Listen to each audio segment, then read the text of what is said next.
اور اب یہ 15واں سپارہ ہمارا تفسیر قرآن کا، ہر ہفتے تھوڑا تھوڑا یہاں تک ہم پہنچے ہیں۔ اللہ تعالیٰ سے دعا ہے اللہ یہ پورا سننے سمجھنے کی توفیق عطا فرمائے، اور اب کچھ تیزی سے چل رہا ہے تو امکان ہے انشاءاللہ جلدی تکمیل کو پہنچ جائے گا۔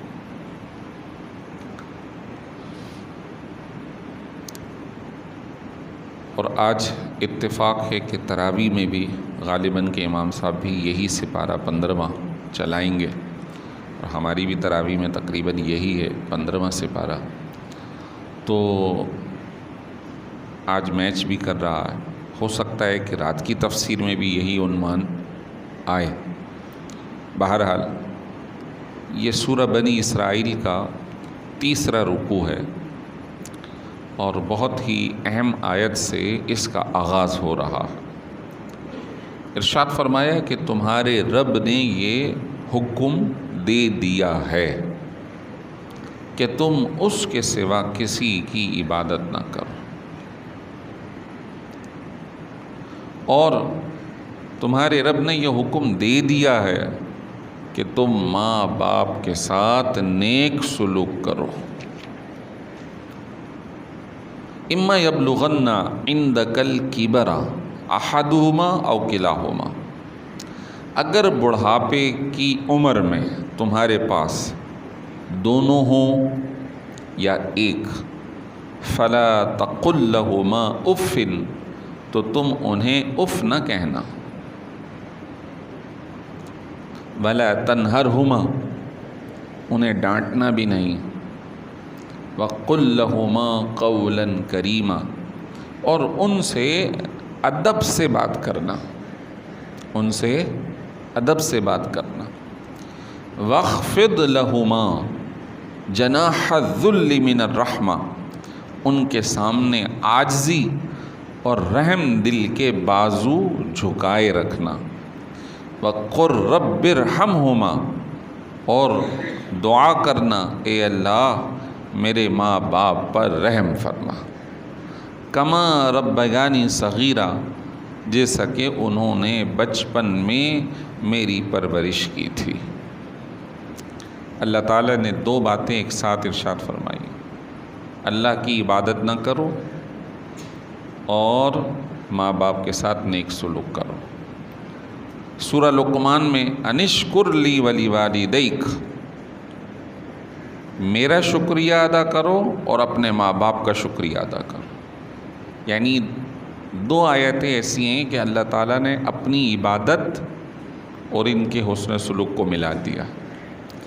مفسرین کہتے ہیں آخر کیا وجہ ہے؟ کہا بہت سارے وجوہات۔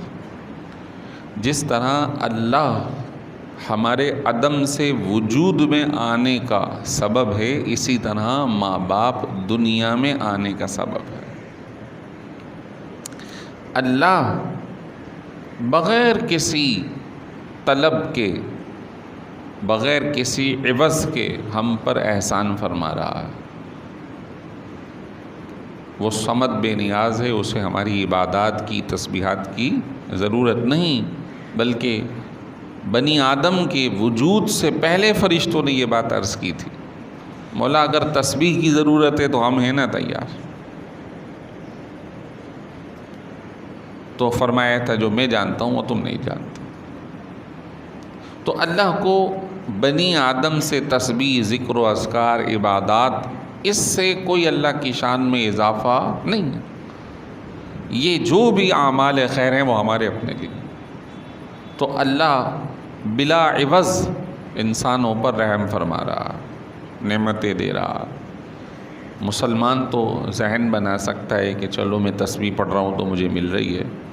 کافر جو ہے، جو بتوں کی عبادت کر رہا ہے، ایسے بھی جو کسی دین کو نہیں مانتے، جن کو ملحد اور بے دین کہتے ہیں، بولے مادر پدر آزاد ہے، جو دل چاہے گا وہ کریں گے، کسی مذہب ادب کو فالو کرنے کی ضرورت نہیں ہے۔ ایسی بہت بڑی تعداد ہے ایک دنیا کے اندر، اور بڑی عیش میں زندگی بسر ہو رہی ہے۔ تو اللہ بلا عوض اپنے پرائے کا خیال کیے بغیر سب کو دے رہا۔ ماں باپ بھی بلا عوض اپنی اولاد پر احسانات کرتے ہیں. پتہ ہے ماحول ہے، بیٹا بڑا ہوگا، شادی ہوگی اور بیوی کے ساتھ چلا جائے گا، اس کے باوجود اسے پڑھاتے ہیں، لکھاتے ہیں، سکھاتے ہیں، اس کی تمام تر جو آسائش ہیں اسے پورا کرنے کی کوشش کر رہے ہیں. پتہ ہے یہ ایسا ہوگا.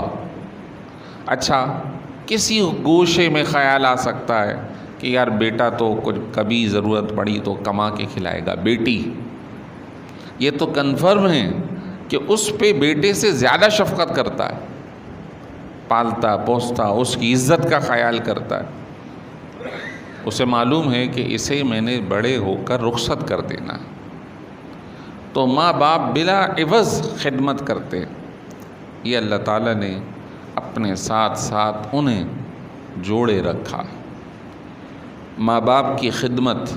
اور پھر اگر وہ دونوں یا کوئی ایک بڑھاپے کو تمہارے سامنے موجود ہوں تو تم انہیں اف نہ کہو، انہیں ڈانٹو نہیں.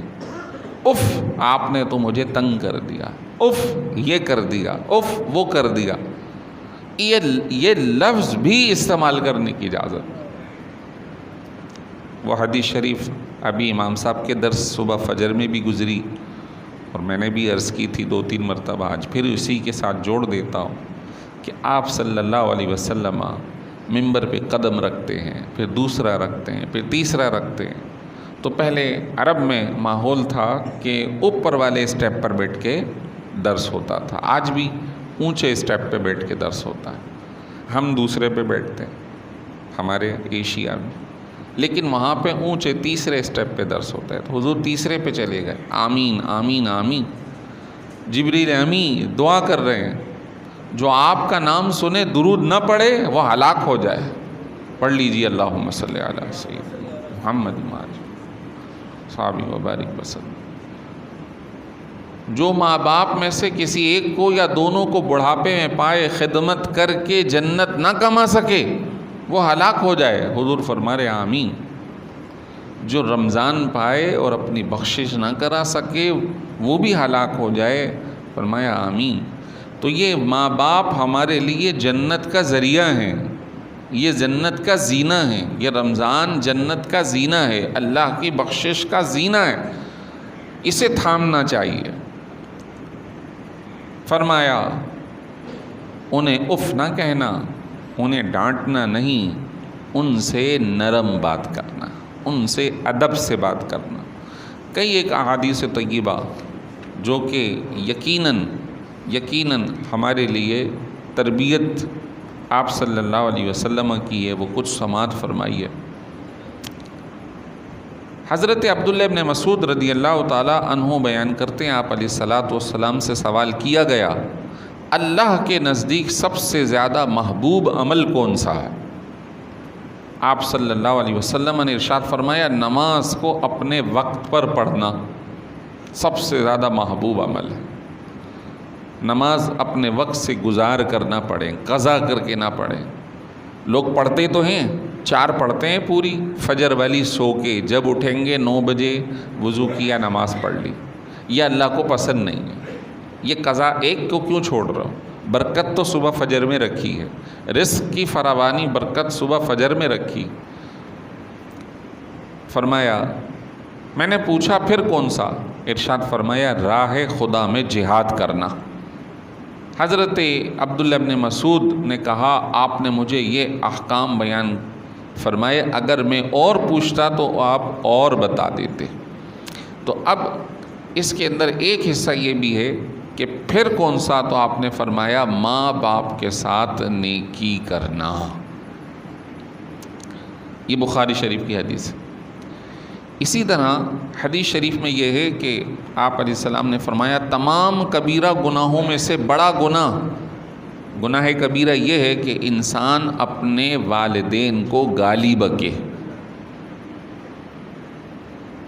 یا لعنت کرے.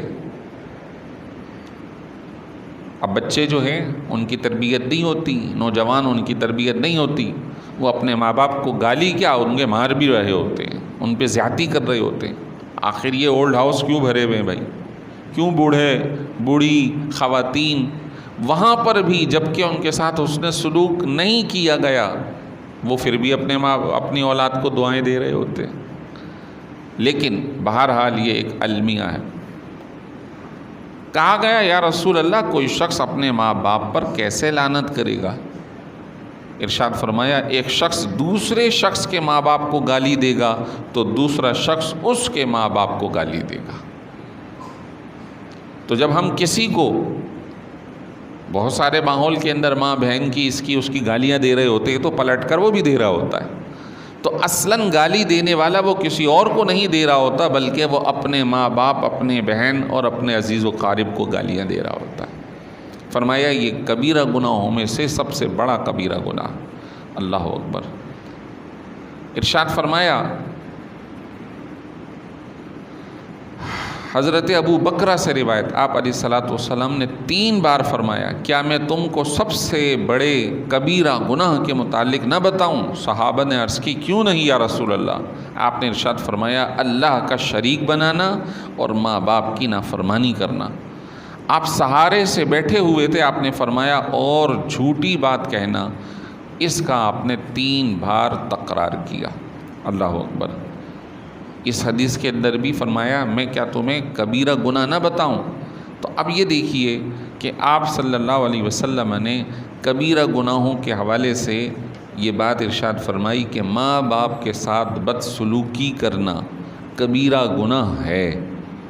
نافرمانی کرنے کے بارے میں کیا حکم ہے؟ حضرت جابر سے روایت، ایک شخص نے عرض کی یا رسول اللہ میرا مال بھی ہے، میری اولاد بھی ہے، میرا باپ میرا مال لینا چاہتا ہے، یعنی مجھے بھی ضرورت ہے، میری اولاد کو بھی ضرورت ہے، لیکن والد صاحب چاہتے ہیں کہ مجھے دو، مجھے میری ضرورت ہے. اور ایک روایت میں چھین لینا چاہتا ہے. آپ نے فرمایا تم خود اور تمہارا مال تمہارے باپ کی ملکیت ہے، یعنی اگر وہ تم سے لے لے، تم سے چھین لے، تب بھی تم اسے منع نہیں کر سکتے. کتنا بڑا حق ہے. شرعی مسئلہ ہے.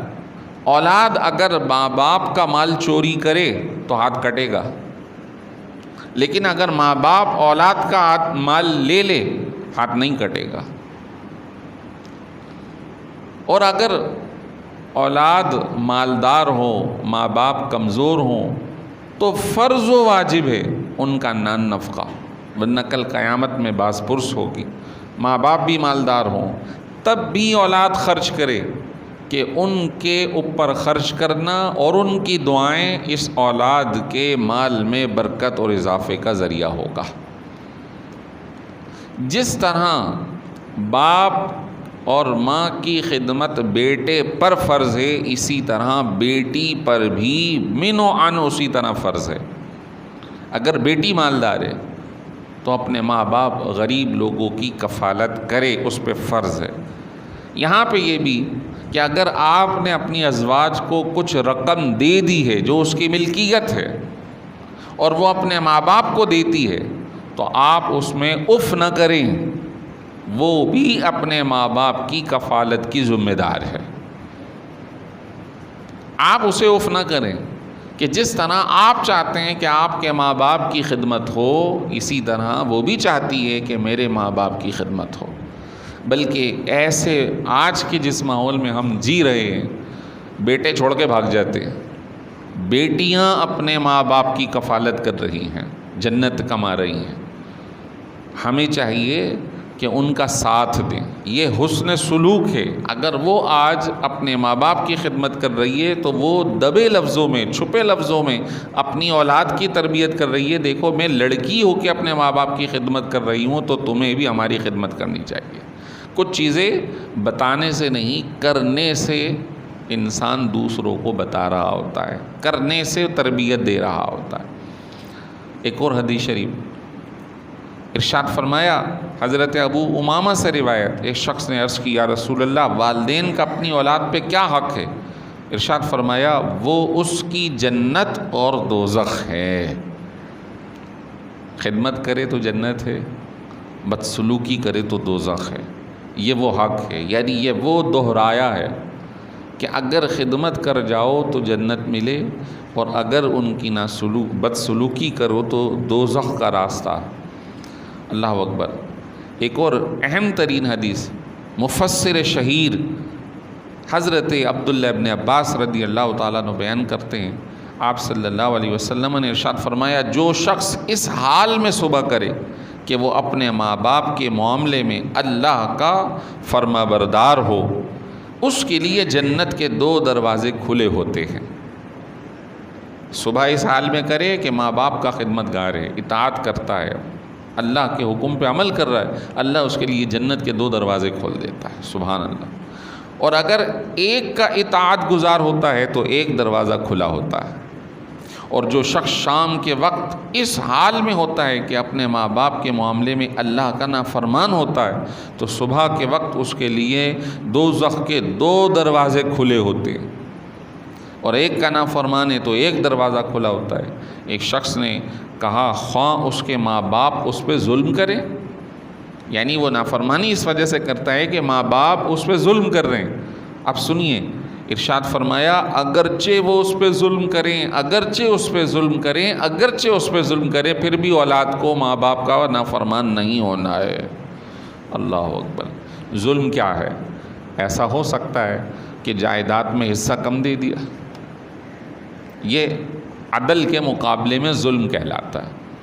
تو آپ اس قدر بھڑک گئے، بیویوں کی باتوں میں اس قدر آ گئے کہ جناب والا ماں باپ کی خدمت ہی چھوڑ دی۔ دیکھو تمہاری اماں ابا نے تو بڑے بھائی کو اتنا دے دیا، ہمیں تو چھوڑا ہی نہیں کسی خاطر میں، تم گھسے رہتے ہو اپنے اماں ابا کے۔ یعنی اس طرح کے الفاظ بیویوں سے سننے کو ملتے ہیں۔ لیکن اس عورت کو یہ سوچ آنی چاہیے کہ جس طرح آج اپنے شوہر کو اس کے ماں باپ سے وہ بھٹکا رہی ہے، تو کل اس کی بھی تو اولاد ہے جو اس بڑھیا کو بھی خدمت سے دور کر دے گی، کل کو یہ بھی ہو جائے گی، اسی قابل ہو جائے گی۔ اور یہ دوہراہا ہے، ہماری زندگی تبدیل ہوتی رہتی ہے، جو کرنا ہے پھر اس کے بعد وہ ملنا ہے۔ ایک اور حدیث شریف، اللہ اکبر، بہت ہی اہم ہے اور بہت ہی کار ثواب کی حدیث ہے۔ حضرت عبداللہ ابن عباس، یہ بھی انہی سے روایت ہے، آپ علیہ الصلوۃ والسلام نے ارشاد فرمایا، جو نیک شخص اپنے ماں باپ کی طرف رحمت کی نظر سے دیکھے، اللہ تعالیٰ اس کو ہر نظر کے بدلے مقبول حج عطا فرماتا ہے۔ مقبول حج۔ صحابہ نے پوچھا، خواہ وہ ہر روز 100 مرتبہ دیکھے؟ آپ نے فرمایا، ہاں، اللہ بہت بڑا اور بہت پاک ہے۔ اب کتنے ہی لوگ ہیں جو حج نہیں کر سکتے آج کے زمانے میں، 15-20 لاکھ روپے خرچ کرنا آسان نہیں ہے۔ لیکن جو شخص رحمت کی نگاہ سے، محبت کی نگاہ سے اپنے ماں باپ کو دیکھتا ہے، اللہ تعالیٰ اسے حج مقبول کا ثواب عطا فرماتا ہے، اور 100 مرتبہ دیکھے تو 100 مرتبہ عطا فرماتا ہے۔ اللہ اکبر۔ فرمایا، قیامت کے دن 3 انسانوں کی طرف اللہ رحمت کی نظر نہیں فرمائے گا، انہیں نہیں دیکھے گا، یعنی وہ اللہ کی رحمت سے محروم ہوں گے۔ اور جو لوگ جنت میں داخل نہیں ہوں گے ان میں ماں باپ کا نافرمان، بالوں کو کاٹ کر مردوں سے مشابہت کرنے والی عورت، اور عورتوں کا زنا وغیرہ بے حیائی کے لیے دلال، ایجنٹ، جن 3 کی طرف قیامت کے دن نظر رحمت نہیں فرمائے گا۔ ایک اور حدیث میں، وہ ماں باپ کا نافرمان، عادی شرابی اور احسان کر کے جتلانے والا۔ تمہیں یاد نہیں میں نے تمہارے ساتھ یہ کیا تھا؟ اللہ اکبر۔ یہ حدیثیں، یہ آیات ہماری رہنمائی کر رہی ہے کہ ہم اللہ کی طرف سے جو نعمت ماں باپ ملی ہوئی ہیں ان کی خدمت کریں، ان کے ساتھ حسن سلوک کریں، ان پہ اپنا مال خرچ کریں۔ یہ ہمارے لیے جنت ہیں، یہ ہمارے لیے دوزخ ہیں۔ اگر ان کی خدمت کر لی تو جنت، اگر نہیں کری تو دوزخ۔ ایک آخری حدیث شریف بیان کر کے ختم کر رہا ہوں۔ کوئی بندہ دعا کرتا ہے، بلکہ ہم سب کرتے ہیں، یا اللہ تو ہم سے راضی ہو جا۔ تو بعض مفسرین نے کہا کہ کوئی اگر یہ دیکھنا چاہتا ہو کہ اللہ اس سے راضی ہے یا نہیں تو وہ اس حدیث کو دیکھے۔ حدیث شریف میں یہ ہے رضا اللہ فی رضا الوالد و سخط اللہ فی سخط والد۔ اللہ کی رضا باپ کی رضامندی میں ہے۔ اگر تمہارا باپ تم سے راضی ہے، تمہاری خدمت سے راضی ہے، تو تم اطمینان رکھو اللہ بھی تم سے راضی ہے۔ اور اگر تمہارا باپ تم سے ناراض ہے تمہاری بدسلوکی کی وجہ سے، تو یاد رکھو کہ اللہ بھی تم سے ناراض ہے۔ اللہ تعالیٰ عمل کی توفیق عطا فرمائے۔